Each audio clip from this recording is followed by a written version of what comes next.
President Lak Paise constitutional machinery se breakdown tawre administrative failure oire arukan lak pane haibanina ngasagi matam duki paliba ruling government dum tabani mogi administration choiba khara yawbudagi mangdamu manaba mandabugi wapam duna ma oigra kanda ko ari huji koi sengmai assembly constituency ke hana MLA obiram minister sorba koi tamo birenna hadin thogjam birenna thambiri wafam sing ase man thamai wafam je krai na mana press meet ama pangthokpada eviction gi matang se sidai je pusalakpani valley dane eviction mafung phana jathraga singi district sing da free thai haiba wafam sing ju lemna dum yengtho lei haiba pot ama lei aro swaida ekoina mana haido yam chum wafam yawi masi ekoina su mayam na su thamaga lai then ekoi gi kurai assembly constituency gi MLA susindrona minister han oramba hujin MLA ko susindrona haiba wafam sing adum lali chummi haibagi ekoina jasmine pibagi swaida justification pibai thoina mathau tade madugi potu hunar de tum wate na loina nakana dim hunaraga dum leibo pone masigi poche ji mayam no ji phagi oina ngaina reba sing haraga diko ruling amadi opposition leramba hojikna MLA loi leraba powerless oina leraba ordinary common man dagi kitang elected amogi pura dissolve tawdrimina MLA makti oiraga leraga power makti fully exercise tawbungam draba endorse tawga leitraba moida power piraga leitraba kangu singsina tawriba potse yu ngawu nupa amaga tasengna ganja padan thakpu nupa amage anigi marakta tawba conversation ga manare haiba potam kang asidi mayam phagi tongnare then swaida muk swaida kanna moina tanari ngai moina wa tanari ba ngangnari ngai sanari mayam do masi tabadi yam wari de swaida keno da amatanga hapsala fagadra koi drug user matragi addict ama hapsalagadi masigi pochi hena fagadra kaina noktana kareng watai phagi tongna bu yaure tasengna haragadi koigi chekma gi hanagi minister su MLA bo tamon ning thokjam kana birena haiba wafum duda tasengna MLA singna masagi mathau phudoktuna thabak pangthokpa ngamdabdagi lamdam SPR lakhraga hojikna amana taisina dun leire MLA ba haitragadi MLA gi pham dagi pothabiro resign tawbiro polap oina haiba wafam ne man thamai je ko sigi posting sti hanai khoi hoi mazu matama lengak ti yarom dana politician amoina veteran politician like kesu kai jam chum wafam ni masi civil society organization individual khoi myam amana ju hairaga le wafam amani hokti praja sing se khoi gi social media gi platform da amana ngangba amana tawbuji chummaga di loina support tawbagi phibum amada ngasi lakpasu yam nongai bam phawi adubu swaida khoi ning thokjum birena manungda magi thambu wafam sing panbada eviction ra samdaraga si myam yor ngai dam nung panbasi swaida hujik hanagi former CM haibatare sigi kano gi NBRN gi government ji tasengna haragadi masai samana support of pot amkhak yawi kano the illegal immigrants adagi khogi drug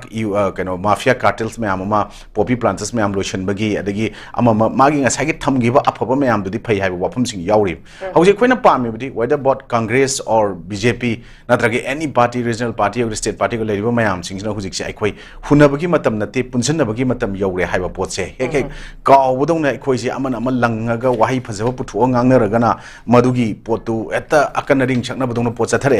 tasengna haigadi drug yolaga natraga aranba lambi dagi sel talaga sel khar pairaga mafam de koina sel khar ga yen thuraga lebak nungsibni lebak ningbani haibadi yaroeba aduna swais de koina masum jaba mayam ama natraga wajau ngangba mayam ama thol isi krai deno da sel do lana tanjalaga pairabani na ai nga sai money power se leirabani na bot political adagi any pot political power oigera aduga media gi kangu kano da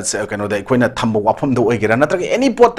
any kano sida area da aina ngamani aina dominator chat payarni sel payarian chat boy potche masigi posina su leibak si manglam chat on the singna bo hona basing ngam da maning da halak pai pot ama laeb aduna swai da koina any kind of discussion the decision na the observation opinion natraga ngagi policy program manung do da ngasai gi yu ngabu ganja thakpagi or any madugi kano da nainabagi film da madu khana film tahan badu di leibak ki ona issue sida langani aduna afaba lambi lamda sangna hona bada aikoi machel hunaba amana ma akan bawangang na bai mahutta aikoi how to deport these illegal immigrants to their original land natraga aikoi gi lamdams gi soils gi Indian Union gi kamaina takhai gi jigi haiba potse takthok gi jigi haiba potse da henna madu puning lupsan bu mathau tai aikoi mapan gi Ministry of Home gi amadagi instruction pajaba mayam am laagasu masu pangthok ko deba aikoi government gi makha leba machinery things na thabuk ningthi jina pangthok tragadi madu gi pot mayam jung gi asoi su madugi reflection di matam ki government adu government param da lakani aduna swai posida ekoi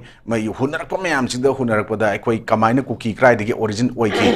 item kya da mukoi swai da laki British spirit ta aduga laksal matang da ngasidi makoi kari gi da makte indigenous people dong claim tong ning ibano adagi swai da any kuki tribe kana matam da madugi recommendation pirami pabung ri sang matam da pirame aduga amuk pabung ri sang matam da piram baduna amuk matam sang na gap der matung da pabung ibobi matam da any kuki tribe si madu ꯃꯗꯨ ST list schedule list ꯍꯥꯞꯆꯜꯂꯝꯕꯒꯤ ꯄꯣꯠ ꯂꯥꯛꯑꯦ ꯍꯧꯖꯤꯛ ꯑꯃꯨꯛ ꯍꯟꯗꯛꯀꯤ government ꯑꯅꯧꯕ ꯃꯃꯥꯡꯗ ꯍꯧꯖꯤꯛꯀꯤ ꯀꯥꯏꯔꯒ ꯀꯩꯅꯣ ꯁꯁꯄꯦꯟꯗꯦꯗ ꯑꯦꯅꯤꯃꯦꯁꯟꯗ ꯀꯥꯏꯕ ꯍꯥꯏꯕ ꯇꯥꯔꯦꯀꯣ ꯗꯤꯖꯣꯜꯕ ꯇꯧꯗ꯭ꯔꯒꯁꯨ ꯁꯁꯄꯦꯟꯗꯦꯗ ꯑꯦꯅꯤꯃꯦꯁꯟꯗ ꯂꯩꯔꯤꯕ ꯇꯥꯃꯣ ꯕꯤꯔꯦꯟꯒꯤ ꯃꯇꯝꯗ ꯃꯥꯒꯤ ꯀꯩꯅꯣꯅ ꯑꯃꯨꯛ ꯑꯦꯅꯤ ꯀꯨꯀꯤ ꯇ꯭ꯔꯥꯏꯕꯁꯦ ꯗꯤꯂꯤꯇꯦꯁꯟ ꯇꯧꯕꯤꯔꯣ ꯍꯥꯏꯅ ꯊꯥꯔꯝꯕꯒꯤ ꯄꯣꯠ ꯂꯩꯔꯤ ꯃꯁꯤ ꯇꯧꯐꯝ ꯊꯣꯛꯏ ꯍꯥꯏꯅꯁꯨ ꯉꯁꯤꯗꯩꯅ ꯆꯍꯤ 34ꯒꯤ ꯃꯃꯥꯡꯗ ꯇꯥꯃꯣ ꯕꯤꯔꯦꯟ ꯇꯧꯗ꯭ꯔꯤꯉꯩꯗ ꯉꯁꯤꯗꯤ ꯑꯩꯈꯣꯏ ꯀꯨꯀꯤ ꯅꯠꯇꯦꯅ ꯃꯈꯨꯠ ꯊꯥꯡꯒꯠꯂꯒ ꯂꯩꯔꯤꯕ ꯀꯥꯡꯕꯨ ꯊꯥꯗꯧ ꯄꯥꯔꯇꯤꯀꯨꯂꯔꯂꯤ ꯀꯣ ꯃꯈꯣꯏ ꯃꯃꯥꯡꯗ ꯀꯣꯝꯅꯁꯨ ꯇꯧꯈ꯭ꯔꯦ ꯑꯇꯣꯞꯄ ꯌꯥꯎꯔꯤ ꯁꯤꯁꯤꯅ ꯑꯩꯈꯣꯏ 1991ꯗ ꯐꯝꯕ ꯃꯤꯐꯝ ꯑꯃꯗ ꯑꯦꯅꯤ ꯀꯨꯀꯤ ꯇ꯭ꯔꯥꯏꯕ ꯏꯟꯀ꯭ꯂꯨꯗ ꯇꯧꯈꯤꯕꯁꯦ ꯂꯩꯕꯥꯛꯀꯤ ꯃꯥꯡꯖꯕ ꯂꯥꯛꯀꯅꯤ ꯃꯁꯤꯗꯤ ꯑꯩꯈꯣꯏꯗ ꯄꯤꯔꯝꯗꯅ ꯁꯨꯃꯥꯏꯅ ꯇꯧꯕꯁꯦ ꯂꯥꯜꯂꯤ ꯑꯗꯨꯅ ꯑꯦꯅꯤ ꯀꯨꯀꯤ ꯇ꯭ꯔꯥꯏꯕ ꯗꯤꯂꯦꯠ ꯇꯧꯑꯣꯅ ꯆꯣꯡꯊꯣꯔꯛꯈꯤꯕꯁꯦ ꯃꯈꯣꯏꯅ ꯑꯍꯥꯟꯕꯅꯤ ꯕꯠ ꯃꯈꯣꯏꯒꯤ ꯑꯍꯥꯟꯕ ꯑꯣꯏꯔꯒꯁꯨ ꯃꯈꯣꯏꯁꯨ ꯃꯗꯨꯒꯤ all cookie leaders hai moina madugi horokpada ko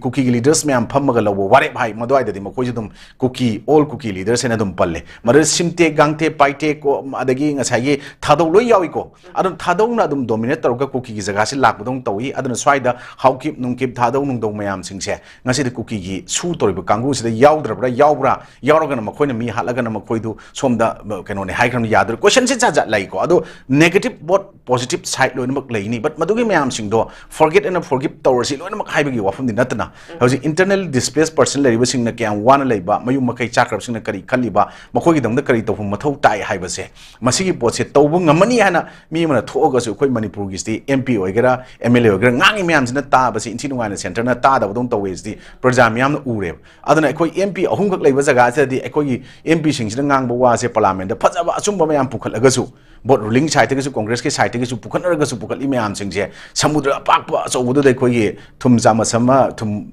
yai hai man thada ndra sini jama sam thadraga thumalani ta bai phim da laibani na ngasi potsi oidaba pot am lairabani na praja hai khoi mayam kamaina gather tawsike kamaina punjan sike hai baje mathau tai sina bu sumba mayam sida sum usitnarakta dana khoi gi tasengna thangnaba lebak assam gi hemanta biswas na su huji khoi gi hana mamangi former CM N Birena hairamba wahai du chamana wahai mayam tham e hujikti mamangi government na soiram badagi khoi chi da adu government is a continuing process ni habi kauroi dawni plus aikoina assam gi madung ba moi gi public service commission gi question daga aikoi manipur gi nungsirobai chilnau sing habi tare maru ine koi lewak nga ko thodang loi ba aram bai tengol amari maitai li pun gi kangu sing sina madugi irang madugi pot to thon bagi type dan taga mokhoina to wai type daga yaw question nama da choose to da